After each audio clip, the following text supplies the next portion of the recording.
kami dari kelompok 2 biologi. Kita bakalan ngevlog dan ngamatin ekosistem tentang kebun jagung. Sebelumnya kami bakal perkenalan, saya Brian Valerian Sugiarto, absen 6. Saya Esa Cika Sewati, absen 8. Saya Farah Mursyida Salma, absen 9. Saya Fauzan Utomo, absen 10. Saya Haya Sabrina Rianti Azhara, absen 11. Saya India Askia, absen 12.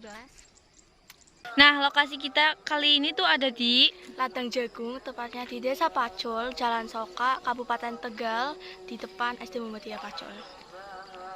Hai guys, sebelum kita mulai vlognya, kalian sendiri tuh tahu nggak sih pengertian dari ekosistem?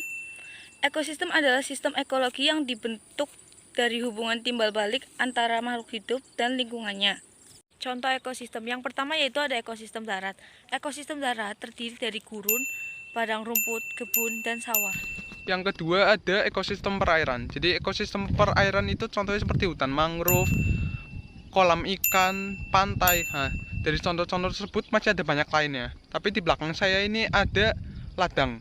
Jadi ladang sendiri itu pengertiannya adalah lahan kering yang biasanya digunakan untuk tujuan pertanian seperti budidaya tanaman, ubi-ubian, padi, dan penggunaan padang rumput lainnya. Komponen ekosistem jagung. Komponen ekosistem jagung ada dua, yaitu komponen biotik dan komponen abiotik. Komponen biotik yang pertama ada jagung. Jagung sebagai produsen karena jagung mampu menghasilkan makanan sendiri, yaitu dengan cara fotosintesis. Yang kedua ada belalang. Belalang yang sering kita jumpai di rumputan dan tumbuhan. Belalang termasuk konsumen tingkat 1. Yang ketiga ada kadal. Kadal termasuk konsumen tingkat 2. Yang keempat ada ular. Ular pada komponen abiotik ini termasuk dalam konsumen tingkat 4. Komponen abiotik merupakan komponen penyusun ekosistem yang terdiri dari benda-benda tidak hidup seperti tanah, udara, dan air. Tanah berperan sebagai media hidup bagi tanaman. Interaksi antar komponen dapat dilihat dari rantai makanannya. Yang pertama yaitu jagung. Jagung di sini berperan sebagai produsen. Kemudian dimakan oleh belalang yang berperan sebagai konsumen pertama. Kemudian belalang dimakan oleh kadal. Nah, di sini tuh kadal sebagai konsumen kedua. Kemudian kadal dimakan oleh ular. Ular sebagai konsumen ketiga atau konsumen puncak. Interaksi kedua yaitu simbiosis. Simbiosis yang pertama yaitu simbiosis mutualisme. Simbiosis mutualisme adalah hubungan antar makhluk hidup yang saling menguntungkan. Nah, di sini kami menemukan jagung dengan kacang hijau. Ini dia tanaman jagungnya, letaknya tepat di sebelah tanaman kacang hijau. Nah, teman-teman, ini adalah contoh kacang hijaunya. Bisa dilihat, ini yang hijau-hijau. Kita petik dan kita buka isinya.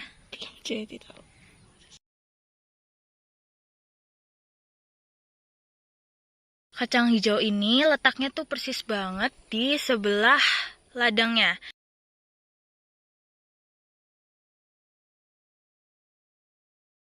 Kacang hijau dengan jagung disebut simbiosis mutualisme karena kacang hijau memiliki kemampuan memfiksasi nitrogen dari udara bebas yang dibutuhkan oleh jagung. Sebaliknya, jagung dapat memberikan naungan kepada kacang hijau yang toleran akan cahaya. Simbiosis yang kedua adalah simbiosis parasitisme. Simbiosis parasitisme adalah hubungan timbal balik antara dua makhluk hidup di mana salah satunya diuntungkan dan satu lainnya dirugikan. Contohnya adalah belalang dan tanaman jagung. Jadi ini penampakan belalangnya.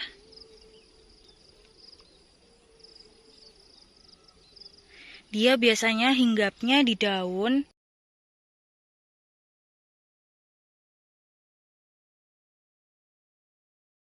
Nah, teman-teman, ini tanaman jagungnya.